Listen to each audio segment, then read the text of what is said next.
제1장 소리 없는 침입자 한기. 낮게 깔리는 바람 소리와 함께 무겁고 느린 호흡 소리. 오늘도 겨울은 예고 없이 문틈을 타고 스며듭니다. 낡은 창틀 사이로 들어오는 바람은 날카로운 칼날처럼 방 안의 온기를 도려내죠. 서울 변두리 재개발을 앞둔 만월동의 꼭대기집. 75의 김만복 씨는 오늘도 낡은 솜니불 속에서 몸을 웅크립니다. 오늘은 어제보다 더 맵네. 그의 입에서 나온 입김이 하얗게 흩어집니다. 방 안인데도 말이죠. 머리맡에 둔 데야 속 물은 이미 얇은 얼음막이 덮였습니다. 보일러는 일주일 전 비명 같은 소리를 내지르더니 완전히 숨을 거두었습니다. 수리비 몇십만 원.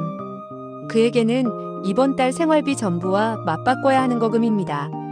만복 씨는 평생 나무를 만지던 목수였습니다. 정직하게 대패질을 하고 못을 박으며 자식들을 키워냈죠. 하지만 이제 그의 손엔 대패 대신 낡은 전기장판 컨트롤러가 들려 있습니다. 그마저도 전기세가 무서워 가장 낮은 온도로 맞춰둔 채 말입니다. 휴대폰 액정 위로 큰아들이라는 세 글자가 뜹니다. 만복 씨의 손가락 바닥이 액정 근처를 서성이다가 이내 뒤집어 놓습니다. 사업이 힘들다며 고개를 숙이던 아들의 마지막 모습이 떠올라서입니다. 짐이 되느니 차라리 잊히는 게 낫다고 그는 믿습니다. 냉장고엔 유통기한이 지난 우유 한 곽과 말라비틀어진 김치뿐입니다. 그는 냄비에 물을 올립니다. 가스레인지에 파란 불꽃이 잠시나마 그의 얼굴을 비춥니다. 그 작은 불꽃이 오늘 그가 만날 수 있는 유일한 태양입니다.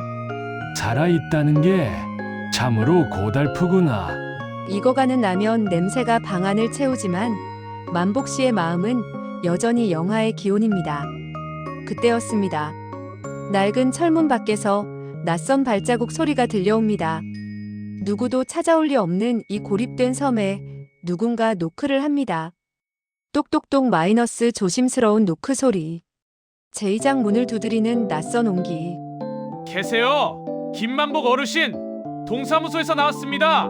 만복 씨는 대답 대신 이불을 머리 끝까지 뒤집었습니다. 도움을 받는다는 것, 그것은 평생 자기 힘으로 살아온 노목수에게 구걸이나 다름없는 수치였습니다. 하지만 문 밖의 목소리는 포기를 모릅니다. 어르신, 날이 너무 추워요. 잠깐 얼굴만 뵙고 가겠습니다. 계신 거 다 압니다. 결국 만복 씨가 신경질적으로 문을 열어젖힙니다. 찬바람과 함께 앳된 얼굴의 청년 박지훈 사회복지사가 서 있습니다. 그의 코끝은 루돌프처럼 빨갛게 얼어 있습니다. 안 사요. 나라에서 주는 거 안 받는다고 몇 번을 말해. 돌아가. 어르신, 파는 게 아니라 확인하러 온 겁니다. 보일러 안 돌아가는 거 다 소문났어요. 이대로 계시면 큰일 납니다. 지훈은 막무가내로 신발을 벗고 들어옵니다. 그리고 방 안의 공기에 멈칫합니다. 사람 사는 방이라기엔 너무나 서늘했으니까요. 지훈은 가지고 온 핫팩과 내복 보따리를 내려놓습니다. 어르신, 자존심이 밥 먹여주는 거 아니잖아요. 일단 살고 보셔야죠. 보일러 수리 신청해 드릴게요. 자네가 뭔데 내 자존심을 우는해. 내 집이야. 내가 여기서 얼어 죽든 말든 무슨 상관이야. 만복 씨의 고함에 지훈은 말문이 막힙니다. 하지만 지훈은 만복 씨의 거친 손마디를 보았습니다. 굳은 살이 박이고 갈라진 누군가를 위해 평생을 헌신한 그 거룩한 손을요. 지훈은 조용히 핫팩 하나를 까서 만복 씨의 손에 쥐어줍니다. 순간 만복 씨의 어깨가 미세하게 떨립니다. 차가운 금속 같던 그의 손에 닿은 작은 온기. 그것은 단순한 화학 반응이 아니었습니다. 누군가 나를 살피고 있다는 잊고 지냈던 연결의 감각이었습니다. 지훈이 떠난 자리, 만복 씨는 한참 동안 그 핫팩을 만지작거립니다. 귀찮게 시리.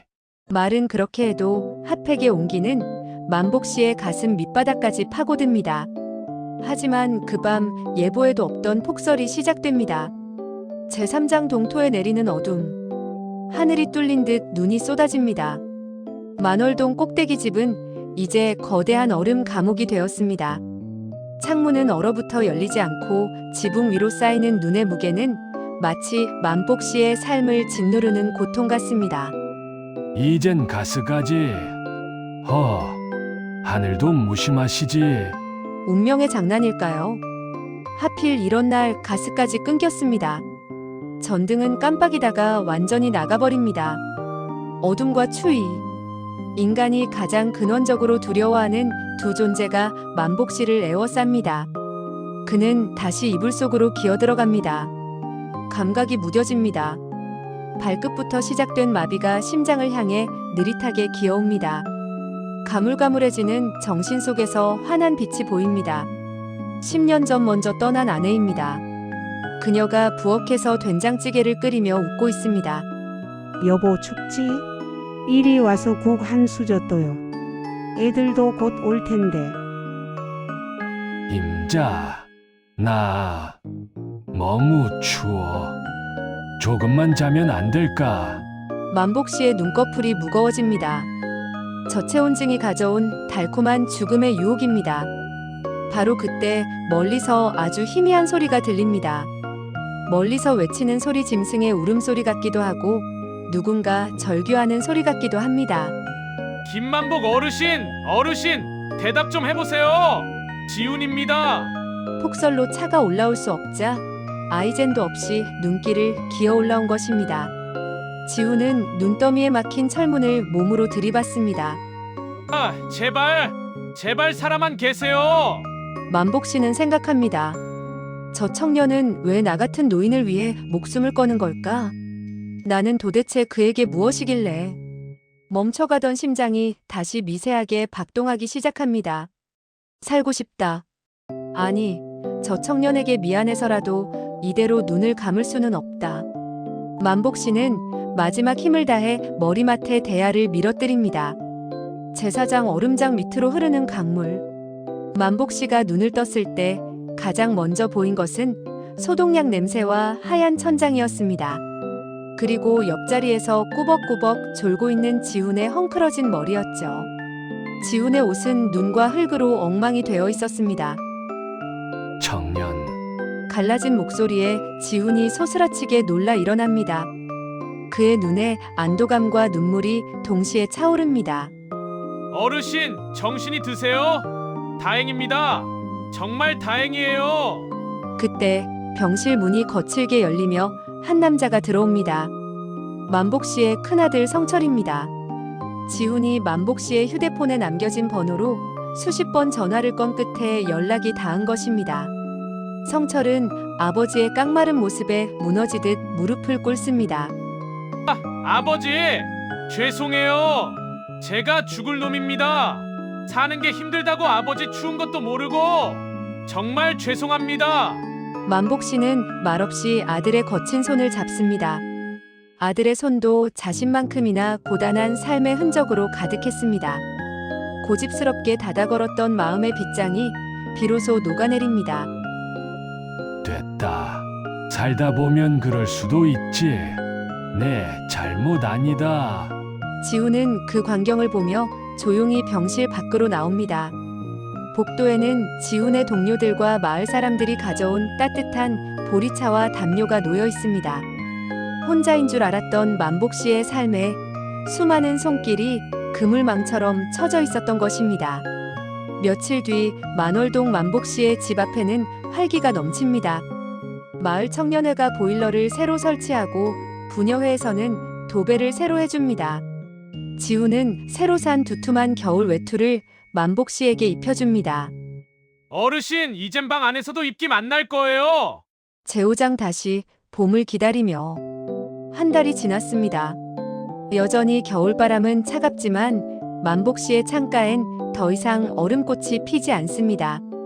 대신 지훈이 선물한 작은 화분 하나가 햇살을 머금고 있습니다.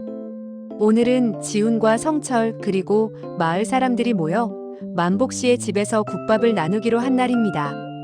만복 씨는 오랜만에 대패를 꺼내 낡은 식탁에 모서리를 다듬습니다.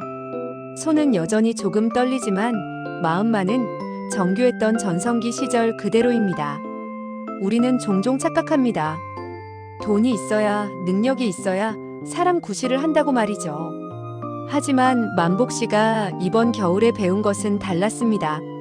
사람을 살게 하는 건 화려한 보일러가 아니라 내 문을 두드려주는 누군가의 손길이라는 사실을요. 자, 다들 앉으세요. 국 식기 전에 어서. 만복 씨가 환하게 웃으며 말합니다. 그의 얼굴에 팬 깊은 주름 사이로 햇살이 스며듭니다. 그 주름은 더 이상 고통의 흔적이 아니라 모진 겨울을 버텨낸 나무의 나이테처럼 당당해 보입니다. 혹시 당신 주변에도 얼어붙은 창문을 닫은 채 숨죽이고 있는 이웃이 있나요? 거창한 도움은 필요 없습니다. 그저 따뜻한 눈인사 한 번, 잘 지내냐는 안부 한마디면 충분합니다. 그 작은 온기가 모여 누군가에겐 살아갈 이유가 되고 기적 같은 봄을 선물할 테니까요.